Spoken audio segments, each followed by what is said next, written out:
யாரு கூப்பிட்டு போட சொல்லு.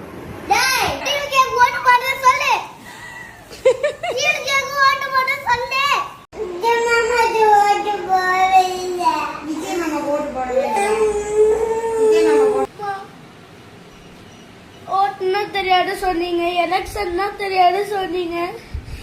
விஜய் மாமா மட்டும் சிஎம் ஆக போறாங்கன்னு எனக்கு நல்லா தெரியுமா? அதுக்கு எதுக்குடா அழுவுற?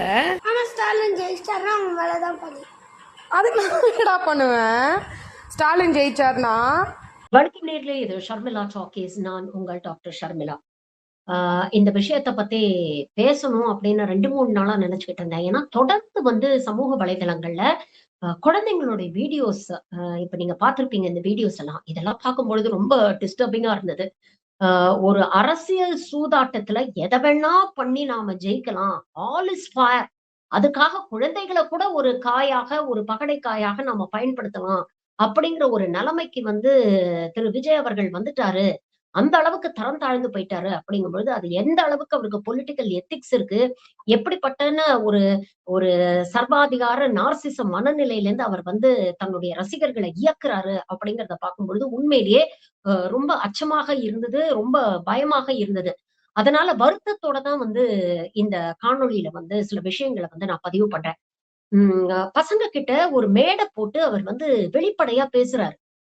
தேர்தலுக்கு முந்தின நாள் கடைசி உரையில சொல்றாரு, அழுது அடம் பிடிச்சு சக்சஸ் பண்ணுங்க. அவர் பயன்படுத்திய வார்த்தைகள், எப்படியாவது அழுது அடம் பிடிச்சு சக்சஸ் பண்ணி கொடுங்க. உங்க வீட்டுல இருக்கக்கூடியவங்களை விஜய் மாமாவுக்கு ஓட்டு போட சொல்லுங்க. விஜய் மாமாவை காப்பாத்த, தமிழ்நாட்டை காப்பாத்த அழுது அடம் பிடிச்சு சக்சஸ் பண்ணுங்க.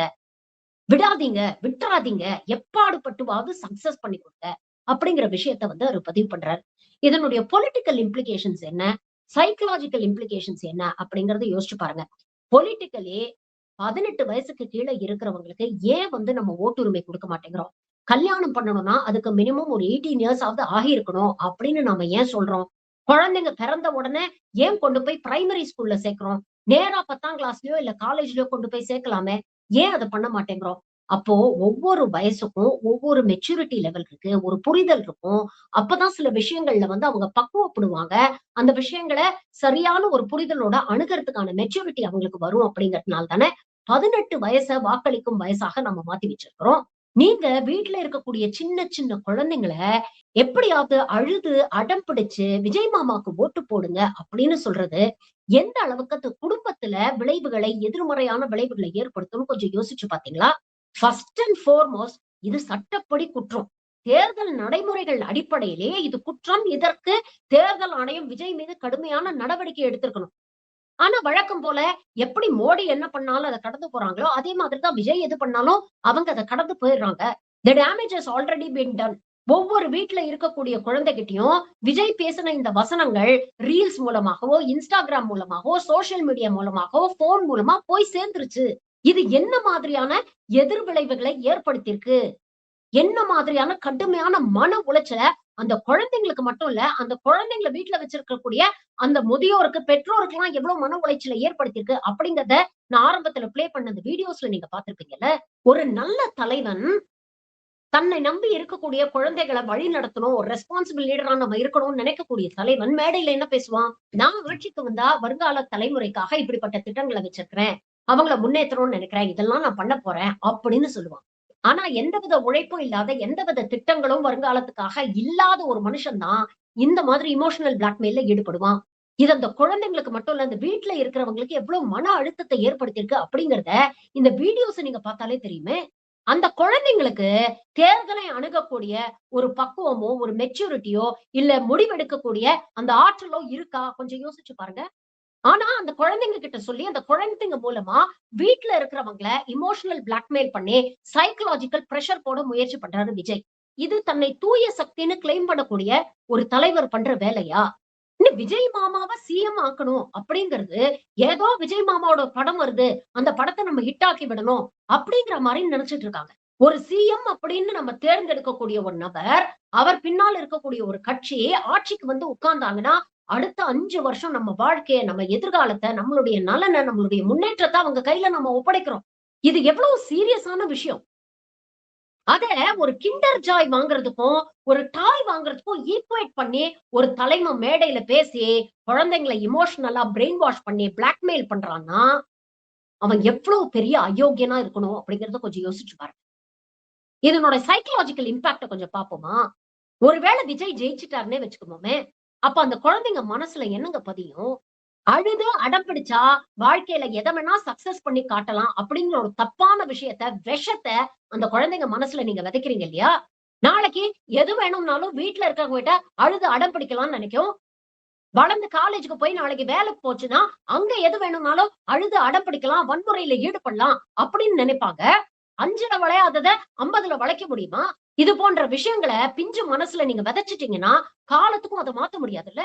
சரி, ஹைபாத்தட்டிக்கலா நாளைக்கு விஜயே ஜெயிச்சு முதலமைச்சரே ஆயிடுறாருன்னு வச்சுக்கோங்களேன். நாளைக்கு குழந்தைங்களுக்கு ஒரு பிரச்சனை, குழந்தைகளுக்காக ஒரு சட்டம் கொண்டு வரணும்னா குழந்தைகள்லாம் செக்ரட்டேரியட் வாசல்ல வந்து நின்னு அழுது அடம் பிடிச்சா உடனே இவர் அந்த அழுத்தத்துக்கு அடிபணிஞ்சு ஒரு சட்டத்தை கொண்டு வருவாரா? நீட்டு இங்க இருக்கக்கூடிய குழந்தைங்களோட எதிர்காலத்தை பாதிக்குது அப்படின்னு காலகாலமா நாம பேசிக்கிட்டு இருக்கோம். நாளைக்கு சப்போஸ் விஜய் முதலமைச்சர் ஆயிட்டாருன்னு வச்சுப்போமே, தமிழ்நாட்டுல இருக்கக்கூடிய குழந்தைங்களை எல்லாம் கூட்டிக்கிட்டு போய் பார்லிமெண்ட் வாசல்ல அழுது அடம் பிடிச்சு மோடி கிட்ட நீட்டை வாபஸ் வாங்குங்க அப்படின்னு ஆர்ப்பாட்டம் பண்ணுவாரா, போராட்டம் பண்ணுவாரா? நடைமுறையில சாத்தியப்படக்கூடிய விஷயமா இது? அப்ப ஓட்டு போடுறதுக்கு மட்டும் ஒண்ணும் மரியாதை அந்த பிஞ்சு குழந்தைங்களை ஏன் இப்படி இமோஷனல் பிளாக்மெயில் பண்ணி அவங்கள வீட்லயும் அழுத்தம் கொடுக்க சொல்றீங்க? இது best case scenario. Worst case சினாரியோவும் கொஞ்சம் யோசிச்சு பாருங்க. விஜய் ஜெயிக்க வாய்ப்பே இல்ல அப்படின்னு தான் பெரும்பாலான கருத்து கணிப்புகள் சொல்லுது, பெரும்பாலான அரசியல் விமர்சகர்கள் சொல்றாங்க. அதுக்குள்ள நான் டீட்டெயிலா போக விரும்பல. ஆனா விஜய் தோத்துட்டாருன்னா அதனுடைய இம்பாக்ட் எப்படி இருக்கும்? ஒரு குழந்தை சொல்றான் பாருங்க அந்த வீடியோல, விஜய் தோத்துட்டாருன்னா அதுக்கு நீங்க தான் காரணம். ஒரு புள்ள சொல்லுது பாருங்க அந்த வீடியோல, அவங்க அம்மா கிட்ட சொல்லுது, விஜய் மாமா தோத்துட்டாருன்னா அதுக்கு நீ ஓட்டு போடாததுதான் காரணம். அவங்க சொல்லி புரிய வைக்க முயற்சி பண்றாங்க. என் ஒத்த ஓட்டால எதுவும் பெருசா மாற போறது இல்ல. நான் ஒருத்தி விஜய் மாமாக்கு போட்டதுனால விஜய் மாமா ஜெயிக்க மாட்டாரு, எல்லாரும் போடணும், எல்லாரும் போட்டாதான் ஜெயிப்பாரு அப்படின்னு சொன்னா கூட அந்த குழந்தைக்கு புரியல. அவங்க சொல்ல சொல்ல விசிபிளா நமக்கு தெரியுது அந்த குழந்தை எந்த அளவுக்கு டென்ஷன் ஆகுது, அதுக்கு மன உளைச்சல் எந்த அளவுக்கு அதிகமாகுது அப்படிங்கறத நம்ம பார்க்க முடியும். குழந்தைங்க அழறாங்க, அடம் பிடிக்கிறாங்க, வயசானவங்களை எதிர்த்து பேசுறாங்க, மரியாதை இல்லாம பேசுறாங்க, ஓட்டு போடலன்னு அடிப்பேன்னு கை ஓங்குறாங்க. எப்படிப்பட்ட ஒரு அடுத்த தலைமுறையை உருவாக்கிட்டு இருக்கோங்க. எனக்கு இதுல விஜயை விட யார் மேல இன்னும் கோவம் அதிகமா வருது தெரியுமா? இவங்களுக்கு சோசியல் மீடியால லைக்ஸ் வரணுங்கிறதுக்காக, இவங்களுக்கு வியூஸ் வரணுங்கிறதுக்காக, இவங்களுக்கு வருமானம் வரணுங்கிறதுக்காக வீட்டுல இருக்கக்கூடிய உங்க பிள்ளைங்களை ஒரு மார்க்கெட்டிங் ப்ராடக்ட் மாதிரி யூஸ் பண்ணி இந்த மாதிரி வீடியோஸ் போடுறீங்களே, இவங்க அழுது அடம் பிடிக்கிறத, இவங்க மரியாதை இல்லாம பேசுறதெல்லாம் ஏதோ ஒரு பெரிய நல்ல விஷயம் பண்ற மாதிரி, அதை என்கரேஜ் பண்ற மாதிரி சிரிச்சு அதை ஆதரிக்கிறீங்களே, அந்த பெற்றோர் கிட்ட நம்ம கேள்வி கேட்கணும். உங்களுக்கு எல்லாம் வெக்கமாவே இல்லையா? நீங்க தான் கண்மூடித்தனமா விஜய் மாதிரி ஒரு அரசியல் அனுபவமே இல்லாம, அரசியல் புரிதலே இல்லாம ஒரு தலைவரை நம்பி இருக்கிறீங்கன்னா உங்களுக்கு அடுத்து இருக்கக்கூடிய தலைமுறையை ஏங்க சீரழிக்கிறீங்க? வாழ்க்கையில என்டர்டெயின்மெண்ட் அவசியம் தான், ஆனா வாழ்க்கையே என்டர்டெயின்மெண்ட் கிடையாது. விஜய்க்கு சப்போர்ட் பண்றவங்க எல்லாருமே கிட்டத்தட்ட அந்த ஃபீலிங்ல இருக்கிற மாதிரி தான் தோணுது. வாழ்க்கையே ஒரு மிகப்பெரிய என்டர்டெயின்மெண்ட், ஒரு மிகப்பெரிய படம். எந்நேரமும் வைப்ல இருக்கணும், எந்நேரமும் அந்த வைப்ரேஷன்ஸ்ல இருக்கணும். இதுதான் அடுத்த தலைமுறைக்கு நாம கத்துக் கொடுக்கிற மரியாதையா? தாத்தா பாட்டி அப்பா அம்மா எல்லாரையும் மரியாதை இல்லாம பேசிட்டு இருக்க குழந்தைங்க இத ரசிச்சு கை தட்டி ரீல்ஸ் எடுத்து வியூஸ் பாக்குற கூட்டத்துக்கெல்லாம் வெக்கமா இல்லையா? நாளைக்கு விஜய் ஜெயிக்கல, அதுதான் நடக்க போகுது. அதுதான் வர்ஸ்ட் கேஸ் சினாரியோ. விஜய் ஜெயிக்க மாட்டார் அப்படிங்கிறது விஜய்க்கே நல்லா தெரியும். விஜய்க்கு அடுத்த கட்டத்தில் அந்த கட்சியில் இருக்கக்கூடிய தலைவர்களுக்கும் நல்லா தெரியும். இருந்தாலும் சோசியல் மீடியா மூலமாக ஒரு இமோஷனல் ஹைப்ப கிரியேட் பண்ணிக்கிட்டே இருக்கிறாங்க. வேணும்ட்டே இமோஷனலா இது போன்ற வீடியோஸ் மூலமா எல்லாரையும் ட்ரிகர் பண்ணி ஒரு இமோஷனல் லெவல்லயே வச்சிருக்கணும், ஒரு ஹைப்பர் இமோஷனலா வச்சிருக்கணும் அப்படின்னு முயற்சி பண்ணிட்டு இருக்காங்க. மே 4ஆம் தேதி ரிசல்ட் வந்து வர்ஸ்ட் கேஸ் சினாரியோ விஜய் தோக்குறாருன்னு வச்சுக்கோங்களேன், இந்த குழந்தைங்களோட நிலைமை என்னங்க? அவங்களை இவ்வளவு தூரம் இமோஷனலா ட்ரிகர் பண்ணி விட்டுட்டீங்க. நாளைக்கு அந்த ஏமாற்றத்தை தாங்க முடியாம ஏதாவது ஒரு விபரீதமான முடிவை ஏதாவது ஒரு குடும்பத்துல இருக்கிற குழந்தைங்க எடுத்துச்சுன்னா அதற்கு யார் பொறுப்பு? அந்த குழந்தைங்களை தூண்டி விட்ட விஜய் பொறுப்பா, இல்ல இந்த மாதிரி வீடியோஸ் பண்ணி என்கரேஜ் பண்ண அந்த பெற்றோர் பொறுப்பா? போன உசுறு போனது தானுங்க. கஷ்டப்பட்டு பெத்து வளர்த்து ஆளாக்கணும்னு நினைக்கக்கூடிய குழந்தைங்க இந்த மாதிரி எவனோ ஒருத்தன் சொல்றதை நம்பி மன உளைச்சலுக்கு ஆளாக்கி தவறான ஒரு முடிவெடுத்துட்டான்னா அது அந்த குடும்பங்களை எந்த அளவுக்கு பாதிக்கும் யோசிச்சு பாருங்க. ஒரு நல்ல தலைவன் அப்படிங்கிறவன் அடுத்த தலைமுறைய வழி நடத்தணும், அவங்களுக்கு சிந்திக்க கத்துக் கொடுக்கணும். இமோஷனலா ட்ரிகர் பண்றதுக்கு பதிலா அவங்களுக்கு இவாலுவேட் பண்ண கத்துக் கொடுங்க. கண்மூடித்தனமான பக்தியை வளர்க்கறதுக்கு பதிலா பகுத்தறிவோட எல்லா விஷயத்தையும் அணுகி சீர்தூக்கி பார்த்து முடிவெடுக்கணும் அப்படிங்கறத கத்துக் கொடுங்க. காலங்காலமா அதைத்தானே நம்ம சொல்லிட்டு இருக்கோம். கேள்வி கேட்க நம்ம பிள்ளைங்களுக்கு கத்துக் கொடுங்க அப்படிங்கறத சொல்லிட்டு இருக்கோம். ஆனா இன்னைக்கு என்ன பண்ணிட்டு இருக்காங்க இவங்க? கேள்வியே கேட்க கூடாது. எந்தவித ஒரு லாஜிக்கல் திங்கிங்கோ ரீசனிங் கெப்பாசிட்டியோ சுத்தமா இல்லாம மூளைய மழுங்கடிச்சு இமோஷனல் ஸ்லேவ்ஸா, தனக்கான இமோஷனல் அடிமைகளா மாத்தி வச்சிருக்கிறாரு. கண்மூடித்தனமான ஹீரோ வர்ஷிப் மட்டும்தான் இந்த தாவேகாவை பின்பற்றக்கூடியவர்கள் கிட்ட நம்ம பார்க்க முடியற ஒரு காமன் குவாலிட்டியாக இருக்கு. இதத்தான் புரட்சியாளர் அம்பேத்கர் படிச்சு படிச்சு சொன்னார். அரசியல்ல என்னைக்கு ஹீரோ வர்ஷிப் வருதோ அது சர்வாதிகாரத்துக்கு வழிவகுக்கும். இமோஷனல் ஸ்லேவ்ஸ், இமோஷனல் அடிமைகளா விஜய் காலடியில விழுந்து கிடந்தீங்கன்னா அதுவும் ஒரு விதமான சர்வாதிகாரம் தான். பாசிசத்தை விட மிக ஆபத்தான ஒரு சர்வாதிகாரம் அது. எங்கேயோ ஒரு இடத்துல உட்கார்ந்துகிட்டு ரிமோட் கண்ட்ரோல் மூலமாக உங்க குழந்தைங்களுடைய மனசை கண்ட்ரோல் பண்ணிட்டு இருக்காங்க ஒருத்தன். ஆன்லைன்ல எத்தனையோ கேம்ஸ பத்தி நம்ம பேசுறோம், படிக்கிறோம். எப்படி குழந்தைங்களை அடிமையாக்கி அவங்க வாழ்க்கையை நாசம் பண்ணுது அப்படிங்கறத படிக்கிறோம். கிட்டத்தட்ட அந்த மாதிரிதான் எங்கேயோ ஒரு இடத்துல உட்கார்ந்துகிட்டு இந்த சோசியல் மீடியா மூலமா உங்க குழந்தைகளுடைய உள்ளத்தை, உங்க குழந்தைகளுடைய மூளையை கண்ட்ரோல் பண்ணிட்டு இருக்கான்.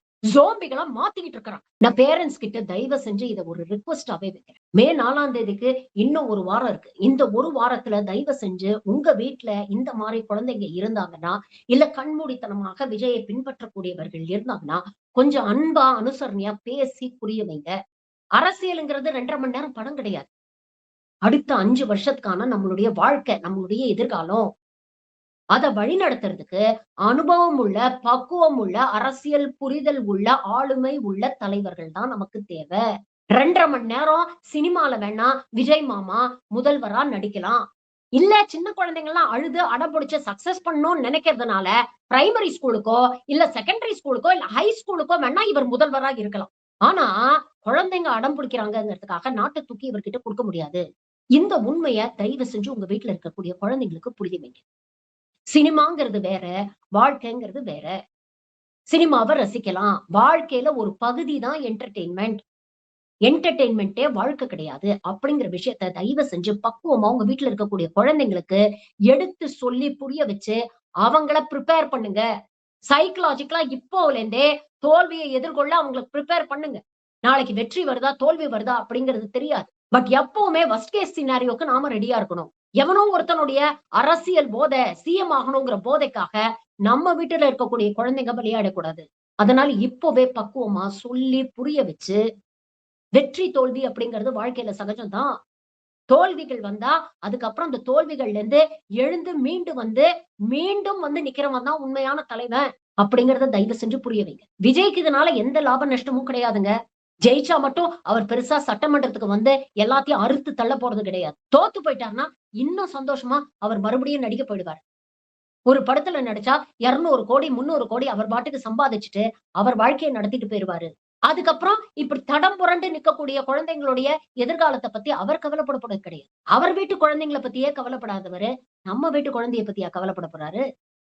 நம்ம வீட்டு குழந்தைங்களை நாம தான் பத்திரமா பாத்துக்கணும். நன்றி.